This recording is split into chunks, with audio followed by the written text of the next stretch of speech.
And we're off. This is Hot Coffee and a Siggy, episode 5 already. Can you believe we made it this long? I can't believe we haven't been jumped off the internet yet. Yeah, every time the door knocks now or I hear the doorbell, I'm assuming it's going to be some higher authority who's going to cease and desist us. But so far it hasn't happened. So far, no. So we're already up to, like I said, the 5th episode, if you do not even count our spectacular Halloween special that, last I looked, was at least at 30 views. Wow. See that? So, who'd imagine? And I think one of those was the original guy that sang the Monster Mash. I think he was one of them. I guess but anyway, we are here, and we were putting our heads together ahead of this episode, wondering what we would cover this time. And it went back to a mild admonishment I got from my daughter a few days ago saying, how come you haven't talked about any women artists at length? Certainly were plenty of women in music. And I thought about it, and, we're very, I think, very non-denominational here at Hot Coffee and a Siggy. Certainly have no reason to try to exclude anyone by any kind of qualification. Going through in my mind, which it's very hazy and foggy, I did not come across it. I don't think we talked very much at all about any women recording artists in any of our episodes. I don't think that we have. And it certainly was on purpose. It just sort of, we are very free form in this thing, and we get a mild theme that we kind of jot down, make a couple notes, and then we just go from there. And so far, there haven't been a whole lot of in the categories that we chose to talk about. There haven't been a whole lot of women artists. We didn't have any cage matches of this versus that with any particular women artists. So what we're going to do today is this is our girl power. I'll call it the girl power episode, and we're going to pick women artists Siggies, or maybe we should call them Sigettes. Or maybe we shouldn't. Maybe we should. Maybe we'll get in very big trouble for that. Based on that idea, where it's like, well, how are we going to do this? There's like thousands and thousands of women's artists out there. Do we just start picking them and talking about signature songs of those? And I guess you could do that, but it's hard to do that without having some kind of well, we tried to maybe put it in a framework that our generation might understand by looking at the people from the We Are the World, the women from the We Are the World video and project that they had going is maybe focusing on some of those women, which were probably then and now some of the biggest women of song of the 20th century. Forget men, women, or any of the above of song. They were huge artists, or however way you want to cut it. So that was actually an idea from my wife, Diane. She said, we watched that documentary a few weeks ago on the making of We Are the World, the greatest night in pop, I believe they call it. And I believe. And it was a good documentary. We've talked about it on different episodes here as well. But there were a number of the mighty big artists on that. So why not just center on those? Because there's plenty of stuff to talk about for them. Yeah, they were certainly big between the women we talked about. I mean, tons of hit songs, some good music. Before we even move any further, though, we have some housekeeping to take care of here. This is Hot Coffee and a Siggy, so we always try to feature the coffee that we have brewing in the pot here. And today we're featuring again a rather unique blend that I don't think you would find in too many coffee houses. Seattle's Best Post Alley blend mixed with Pete's Major Dickinson's blend decaf. So we always like to dark keep roasts. our edge filed down a little bit. Mixed together, I think they make for a flavorful blend. Even though they're competitors. Yes, you would never see them or any coffee shop of any kind of respect. Although I don't know, I think Pete's could make it. That's our coffee of the day, and Jamin is featuring it with a splash of pumpkin spice latte, Starbucks creamer. Because what would the fall be without that? overdoing it on the pumpkin spice. That's right. Pumpkin spice everything. Butter, pumpkin spice, Vicks NyQuil, whatever you can think of. Right before the peppermint, the candy cane stuff starts to take over. Which will be November 1st. At Christmas, when the Starbucks starts trotting out the red cups or whatever. And let's remind you that we are on the internet. What's that? I think I have it right again this time. It is hot coffee and a Siggy.com. That's right. And the Siggy is S. We don't always say that, and I think some people actually got confused and thought about the cigarette connotation, but it's a play on signature. So it's signature Siggy, Siggy. We're not promoting smoking here. Not even candy cigarettes, which I loved as a kid. That's right. They tasted like sweetened chalk. Maybe somebody will be giving those out for Halloween as candy cigarettes. Hot pennies, or more likely to find hot pennies probably than candy cigarettes. So turning to the Sigettes, we looked at the We Are the World artists, female artists. The first one, well, we had no particular order. They were all great. Some are greater than others. Some, maybe they probably questioned a choice 40 years later that they went with one versus another, and we can get into that later. But some of the slam dunk ones, Tina Turner is probably the one you might want to start with.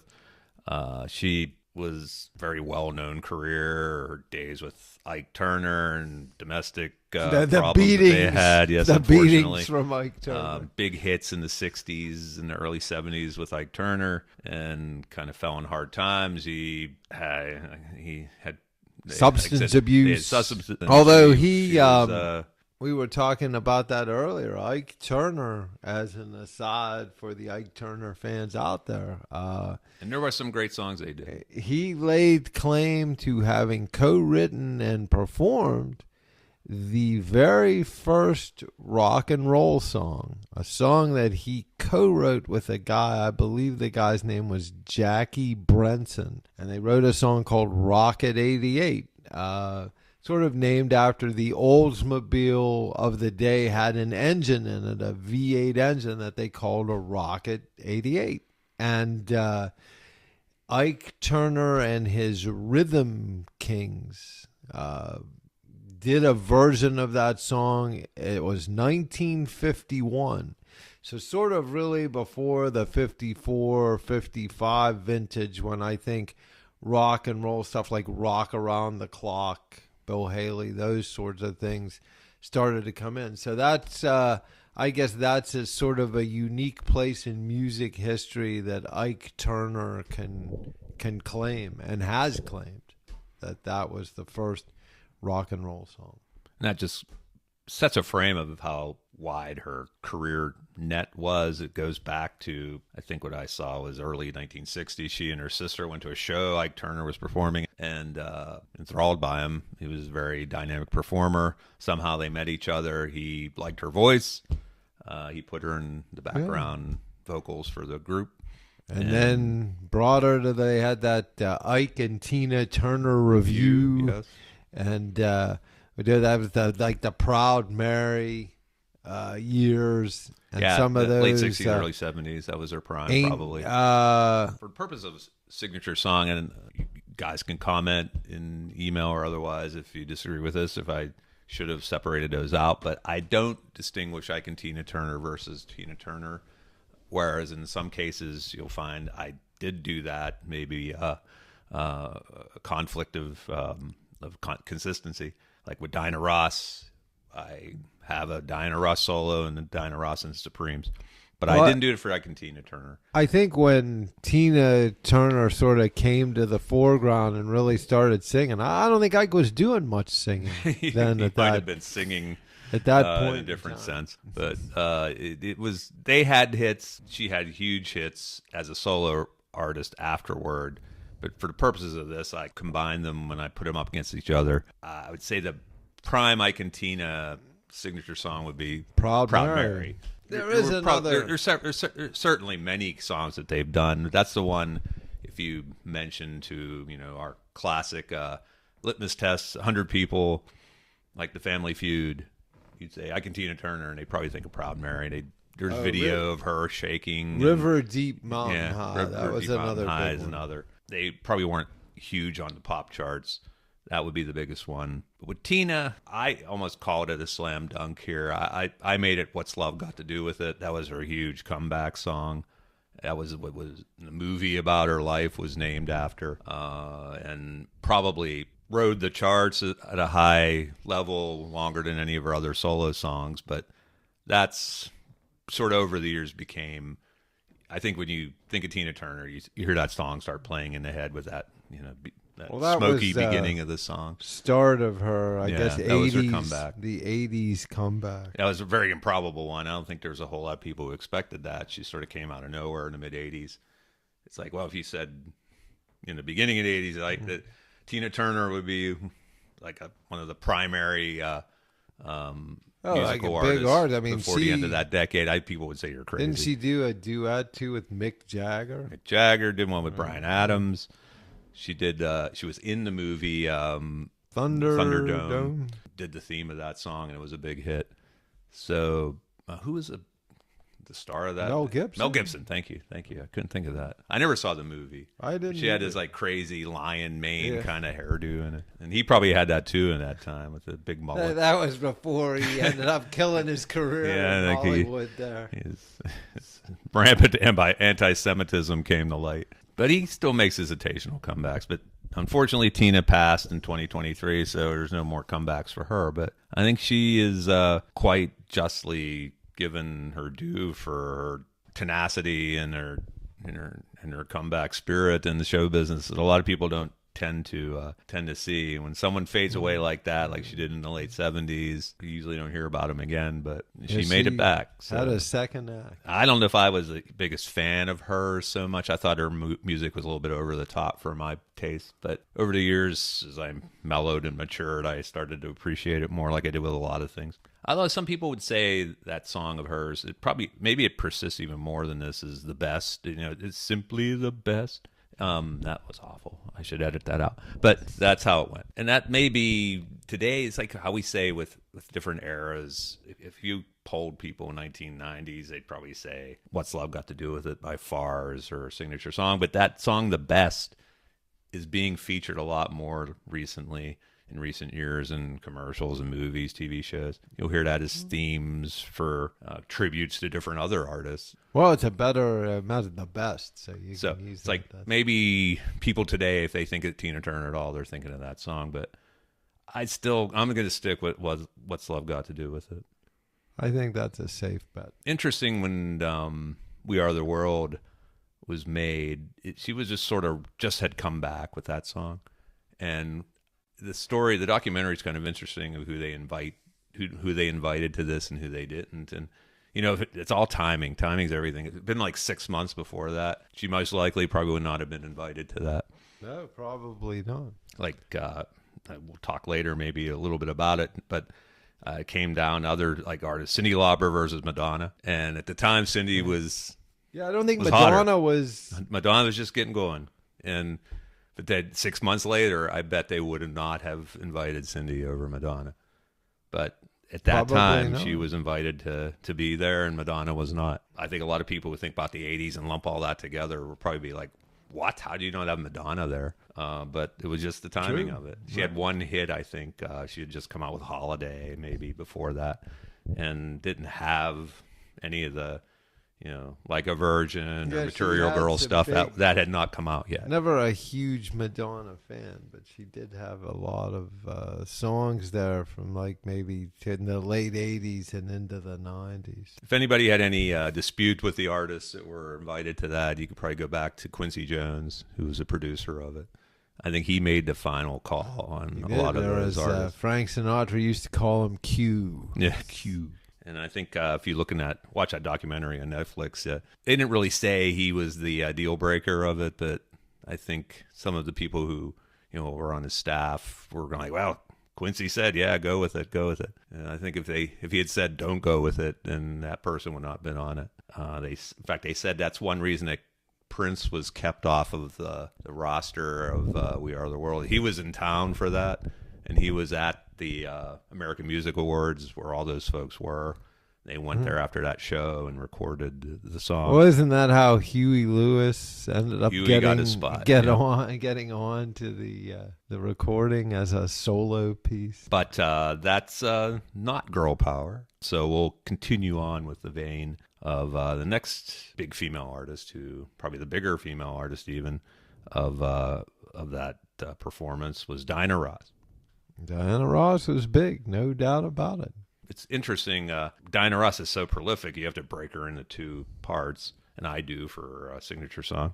As I mentioned before, you have the Diana Ross Supreme years, and you have the Diana Ross solo years. The Supremes were earlier. That was from 1962 to 1970. And yeah, something like that. Yeah. I think you said in one of our previous episodes, they didn't start out that hot for Motown Records. They had stayed at Motown. Today, a record company probably wouldn't have kept them on, because they had like a couple years where they had really no hits to speak of.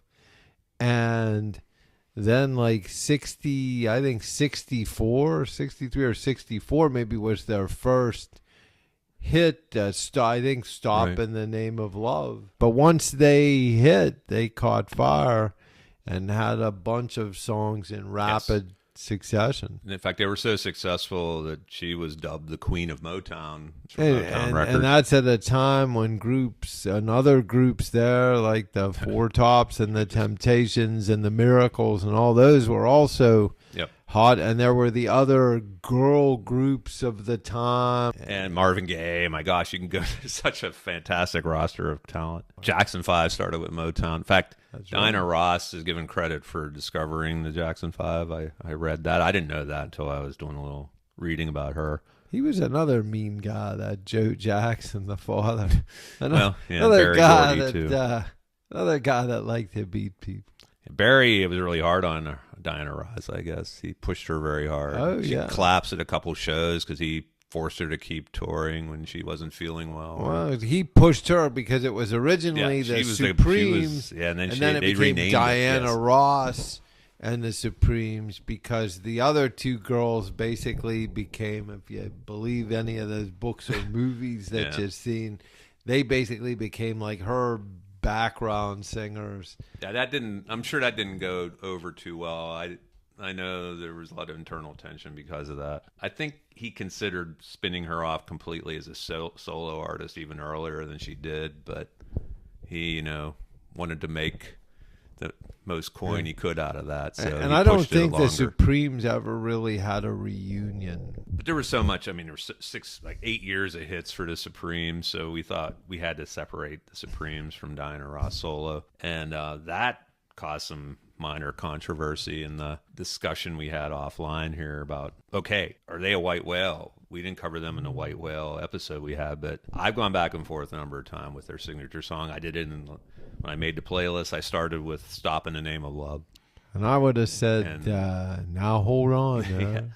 I would have said Baby Love. And I went to Baby Love. I don't think we actually debated each other on that one, but in my own head, I thought, probably one of these times I heard Baby Love on something, maybe in a baby powder commercial or something like that. Yeah, I think it's been used liberally in advertising. And I think, wow, okay, of course, Baby Love. Baby Love. So I changed it to that. That's what it is right now. Baby Love would be the Supreme signature song on there.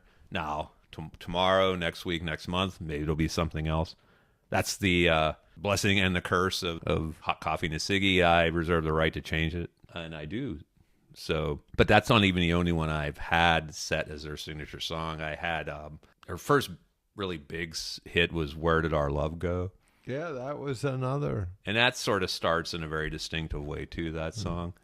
Baby, baby. A lot of love. They had love in a lot of the titles. Big theme of the 60s, I guess. Until later in the 60s when it became... that war. Yeah, it became protest. And You Can't Hurry Love is a huge song. In fact, it's a big song for other artists, too. Phil Collins. Yep. So that, various different times I've thought about, that could be the Supreme signature song. But right now we're sticking with Baby Love, I think. I think we'd agree on that. Maybe. I think we can. That was the first one that popped into my head. That's always the one I think of when I think of the Supremes. But Diana's a legitimate white whale. with the Supremes anyway. I'm not so sure about as a solo artist. That's around 1970. They carved her out to go solo. Her first big hit solo was "Ain't No Mountain High Enough." Yeah. I think you were saying earlier. Yeah, that was one I hadn't even thought of initially, but that was like our first #1, our first big song. And maybe that should be a contender for it. It's not the one I think of, though. It's not.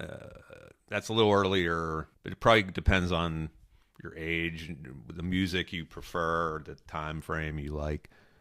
Some people may think that's her signature song because that's the first one they heard of hers being solo.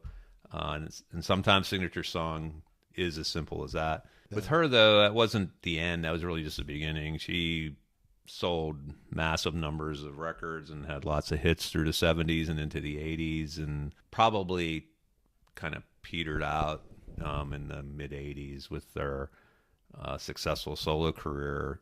She continued to record, but just like a lot of artists of that vintage, like any vintage, you hit your peak and then you kind of tail off. You may still record and you perform, but you're not getting radio play anymore. Well, sure. Like by 1990, she'd been performing for basically almost 30 years, and it's like, how much do you have left? I mean, she was so big, that's why she was invited to We Are the World. And she was still big at that time. Right around that time was her song, I'm Coming Out. That's the one I pick as her signature song. I think that's the most enduring of her solo singles. There's other contenders, but it's like Upside Down was a big song for her. See, those were like the 80s songs. Those I never really cared for those. I'm more of the classic. I would have said, when you said Diana Ross, I said Mahogany. But yes, that was a huge song. An early 70s That was the theme song. She was in that movie as well. And that's the one I always think of when I think of Diana Ross solo. I prefer the song Love Hangover. I think that's her best solo song, best solo hit. But I was talking to my wife about it. It's like everybody has their taste. And she's like, I don't even like that song. I hate that song. I was like, wow, I'm surprised I hear that. It's almost like a disco song. I would think she would like it more than me. But I prefer that song over some of these other ones of hers.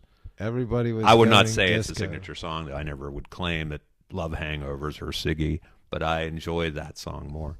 I think it has a real vibe to it that is kind of cool. My wife actually thinks Upside Down. She's like, that's the one I think of. I said, and I'll hold on to her. Well, I think it's I'm Coming Out. I'm going with, I would have said Mahogany initially, but I guess I'd have to go with Ain't No Mountain High Enough for first, which I hadn't even thought of then, but that's probably... I wouldn't have thought of that. I kind of knew once I heard that was one of her hits, her first hit, actually. Oh, yeah, I've heard that, I know. But I wasn't even remotely one of the ones I thought of first. Just not a fan of her 80s material. But, and it's like, often it's like, whether it's you, I'm a fan, or you're a fan, or it's like, what do most people think of? And it's probably like the... depends on their age. Recency bias in that case. Depends like on who you what ask. Gets played the most recently that people might hear and remember the most. Those last couple of songs, I'm Coming Out and Upside Down, they probably, would critics say they were her best songs? Maybe not. They were formulaic. But they were commercial for the time. It's like, how can I put something together that's going to get some play and probably sell? And that's what they did, and it worked. I don't know if Upside Down was a Nile Rodgers song. Like, I'm thinking it might have been. Like, she might have gotten him to produce that when he was big with Chic. Could be. And, you listen to that song, you can hear it in your head. You can hear that Chic kind of, that bass line, that kind of guitar that he plays. And it was a success for her. I think I remember hearing or reading that she kind of balked at it, like she got him, she wanted him to, because he was hot and he was the most current producer, but then she was actually hearing what he wanted her to do, and she was kind of like, this, hey, that's not my style. And I think he's like, listen, that's why you got me here. Well, sure, that's why groups like Chicago got together with David Foster, because he was hot at the time. He was a guy that could make an album that was commercially viable that would sell, and you got producers and people, they know how to do that. And you're right. That's why they bring them in, because they're looking for a hit. Now, I knew nothing about Diana Ross. I didn't even see her movie, the Mahogany movie, or anything like that. I just, my first real extended exposure to seeing her, hearing her talk, or anything like that was in that documentary. And it was very kind of touching in a way. Like, she came across as very maternal in that program. Like, she was very maternal with Michael Jackson. I guess she really looked out for him. And he needed some looking out for. Yeah, I think maybe she should have looked out more for him. But I think there was a story. Or was she during the Macaulay Culkin? Hey, you can't prove that, Rusty. I think that one of the good anecdotes from that documentary is that one of the big things with that recording was that they got all those big egos together in one room, and they had like 6 hours to pound out that song, and they were worried about everybody trying to act bigger than everybody else. I mean, you think about all the people that were there, that would have been a big issue. They all had their hangers on. But they didn't. But they were kind of, in some ways, maybe, at least you take it from that documentary, they were kind of something like in awe of each other in some ways. It's like, they could set egos aside, or respect. Hey, I'm working with this guy. Wow, he had some big songs. Or I'm working with this person. I guess at one point in the show, one of the engineers who was being interviewed after the fact, he said one of the coolest thing he saw in the course of that is during a break, Diana Ross got a piece of paper and a pen, and she went to Daryl Hall of Hall & Oates. And she said, "Daryl, I'm your biggest fan. Would you sign your autograph for me?" Sure. And I mean, apparently it was like, he was like, Diana Ross's legend is asking me for my autograph. Imagine how cool that would be. Yeah. But that set like a whole wave of that. Like, everybody started signing everybody's autograph for each other. So that must have been pretty cool to see. Some of those people may be trying to sell those on eBay now for some money. But, again, here at Hot Coffee and a Siggy, we're a living, breathing entity here. So if you have thoughts on Diana Ross and her signature song and the Supremes, in fact, my wife's going to say, "What? You didn't choose Stop in the Name of Love?" I'm going to say, nope, no, we did not. We're sticking with Baby Love.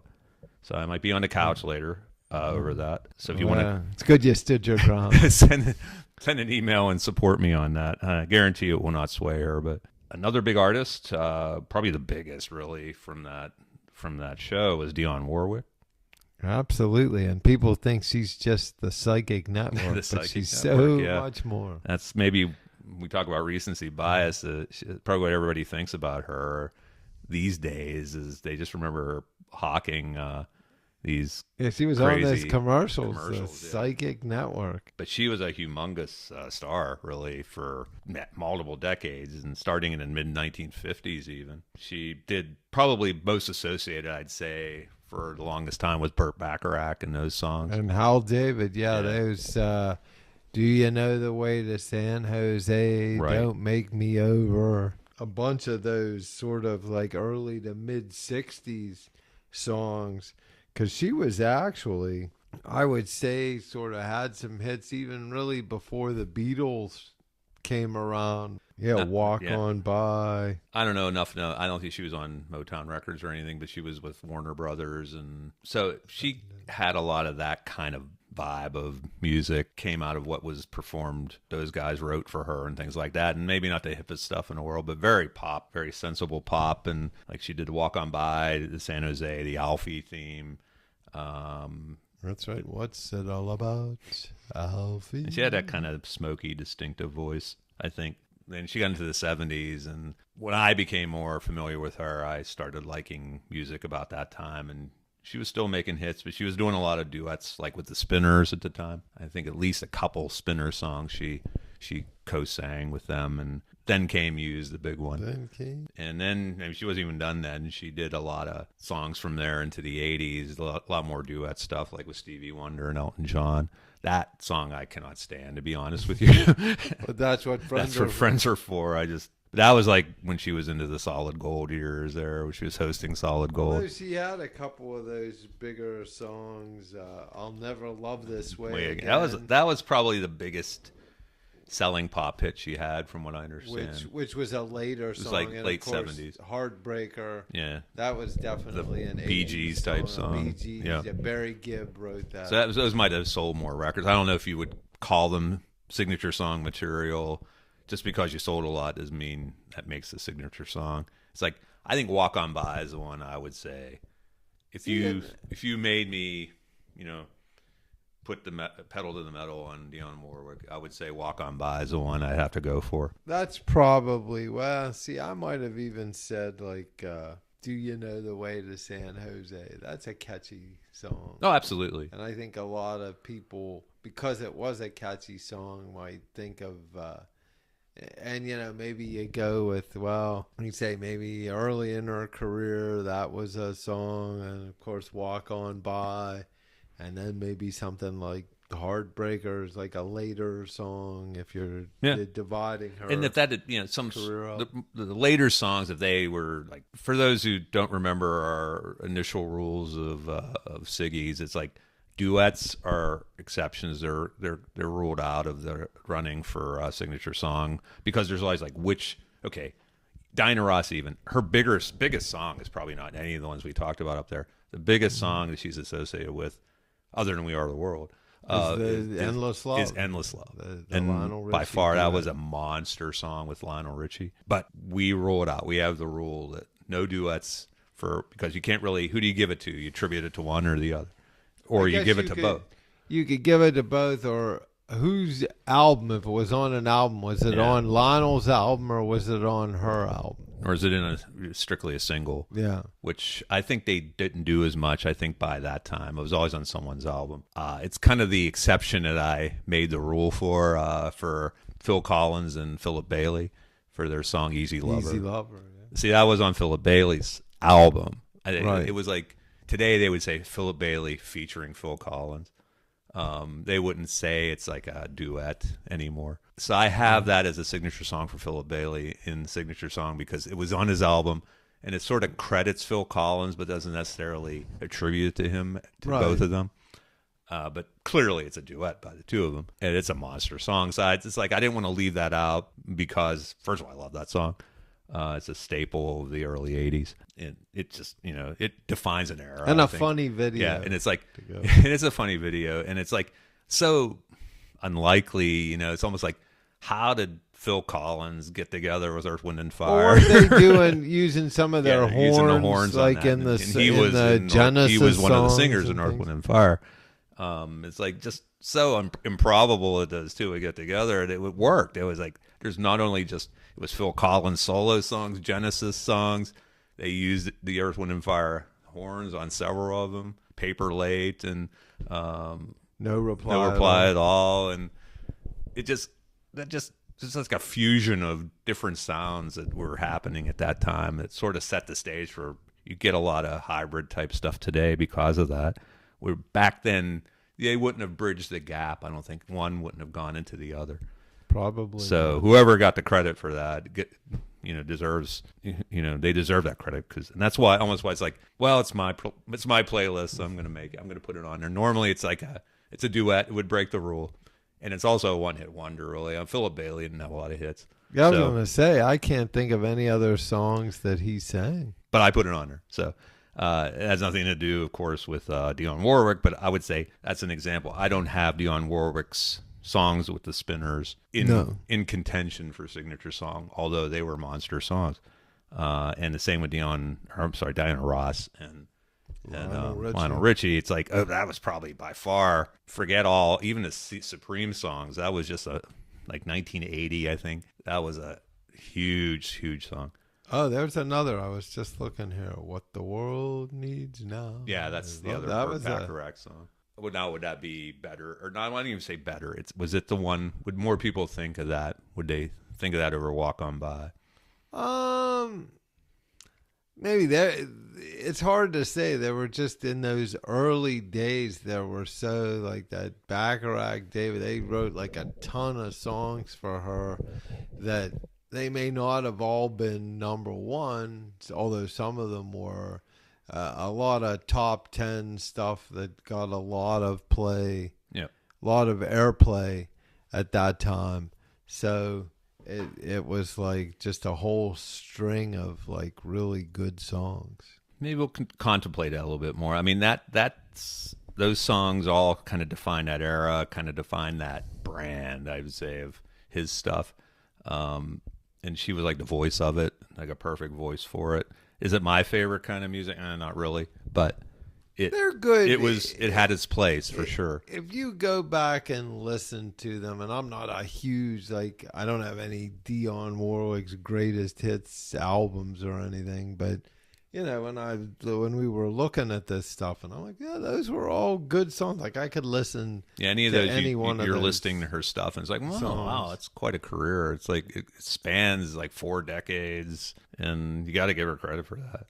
Before she went nuts with the psychic stuff, I mean, trying to stay relevant, right? You get Jimmy J.J. Walker doing Medicare commercials. So. Him and Joe Namath. Joe Namath. So it's like, well, yeah, who am I to say? You know, who am I to pass judgment? No one's calling me to do any. But if you do want to call me to be a spokesperson for your Medicare ad, I'm getting up there, so that might be a good one in a couple years. To settle for somebody willing to give us a free cup of coffee. That's right. Going down and hitting a couple more, because we've really talked a lot about, as usual. I figured, could we get even 20 minutes out of this whole thing? And here we are, you know, we at least knew more double than that. We thought. So, 2 biggest other voices that were in that performance. One of them was Kim Carnes. And we're getting into the territories like, would they have been invited today, or even like a year later after this? If it had been 1986, well, probably not on the strength of 1 or 2 hits.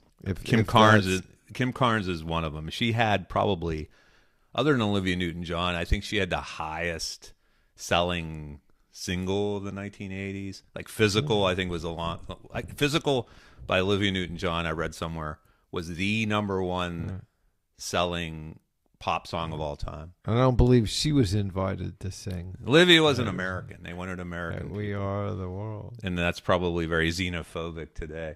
But I think that was Quincy. I think it was Quincy's idea was that it should be American artists because they were following up on the Band-Aid thing, yeah. Or the bit there with the Bob Geldof stuff, which was... They had Bob Geldof address them before the recording of it. And I think a lot of them, if you remember watching that documentary, I think a lot of them were like, who's this guy?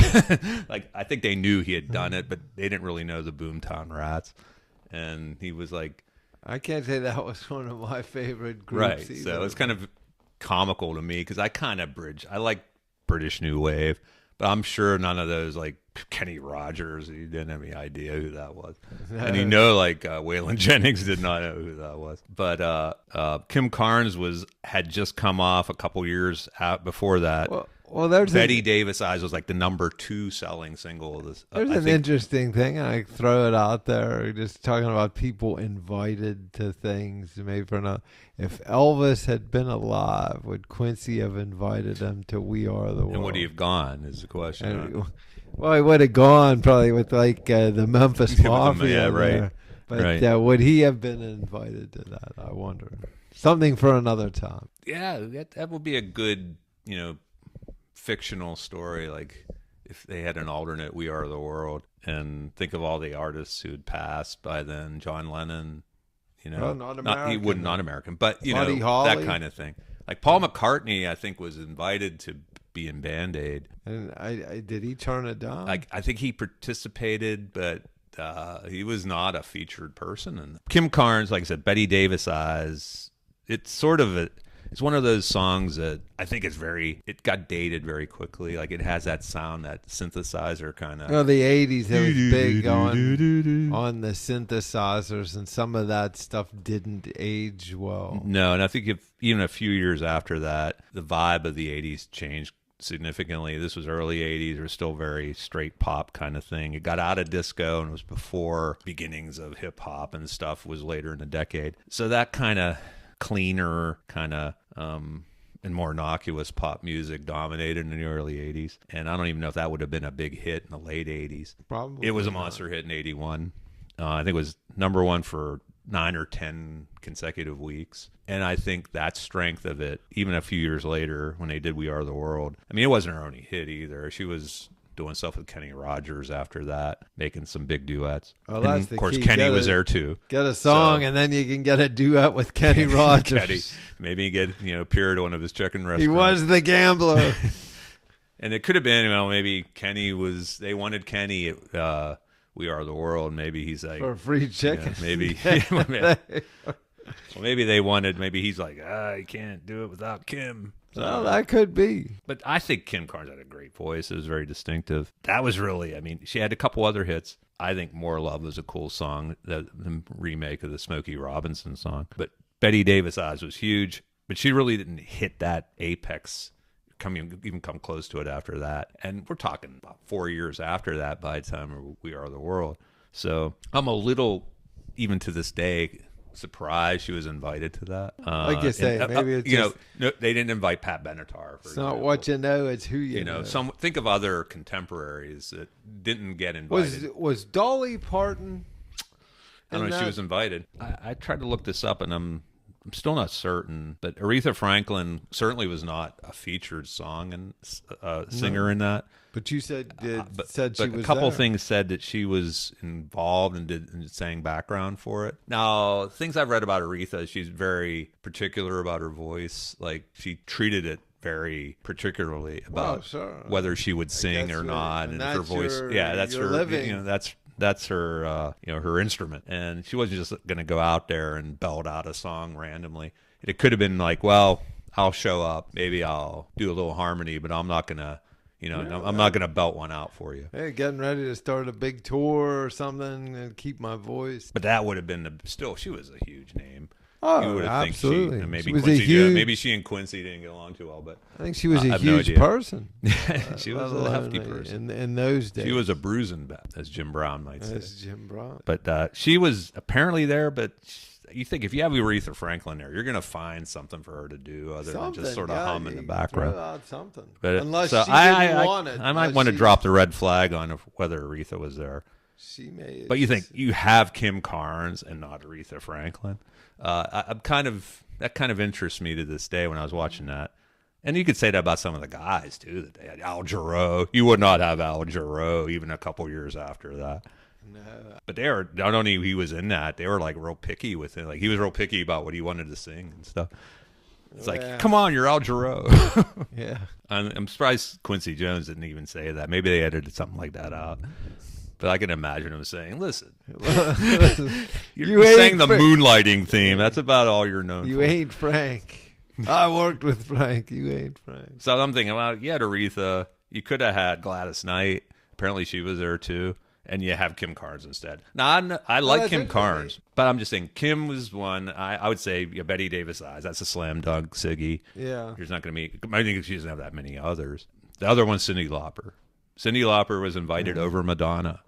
And there's actually, Girls Just Want to Have Fun, I'd say, is her signature. There's another slam dunk. But she had that song was True Colors or something. Time After Time was a huge song. Those guys. Well, that's another one. Now that could be. Yeah. Now that you say that, I'd say if she had any other single, Girls Just Want to Have Fun is iconic. I mean, it's like she may not even like this. It might be one of those cases where it's like some of the artists hate their signature song because they don't want to be known for that one song.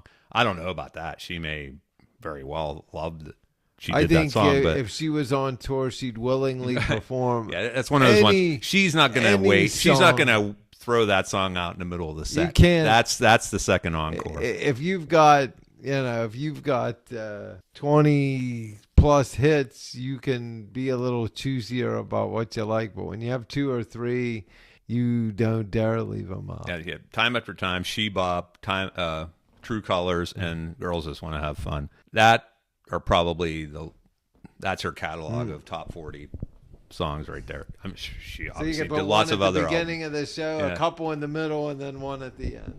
And then bookend it with all the stuff nobody knows. One thing is, I thought that was like one of the songs that was #1 for 10 weeks or something. It never even hit #1. It was like what, Girls Just Want to Have Fun? It hit #2. It peaked at #2 in '84. And it seemed like it was on the radio all the time, like you were hearing that everywhere. You don't hear an '80s, weekend playlist without that being on it. And it's certainly on mine. I mean, it's on umpteen different playlists that I have for one reason or another. The 1983 playlist. But it peaked behind Jump by Van Halen. They couldn't beat that out. I didn't even know Jump was the #1 song, but apparently it was. So if you can believe, the stuff you read on the internet. David Lee Ross. I dig those girls. That was before that.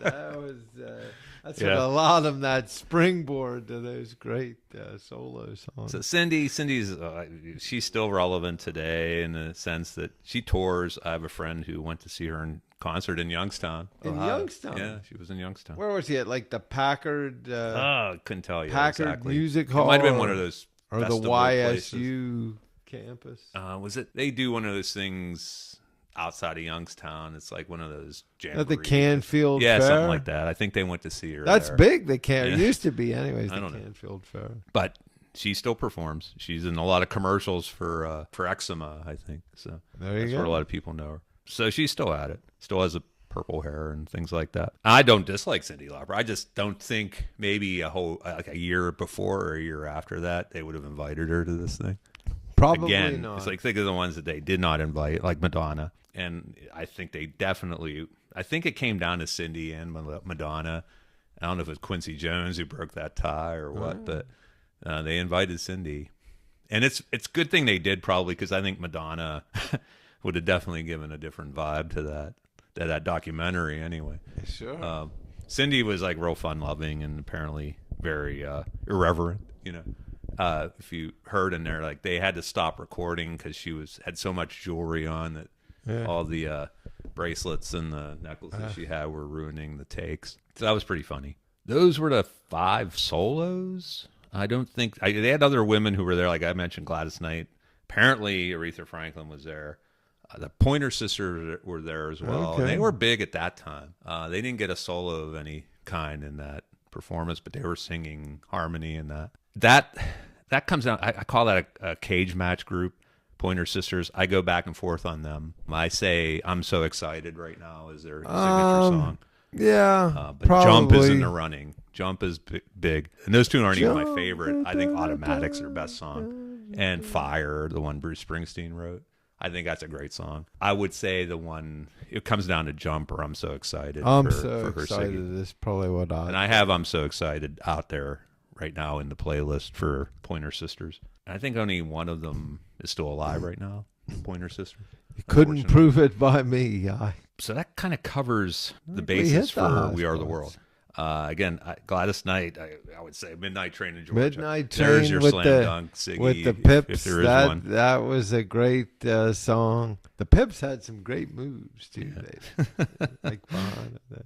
And apparently LaToya Jackson was there. I know that's like whereabouts unknown, like from she was. I don't really know about anything. What they didn't say is she was just getting everybody coffee. Maybe she was just.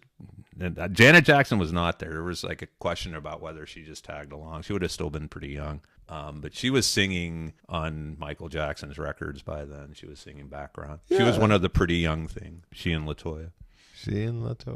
Look how it turned out for them.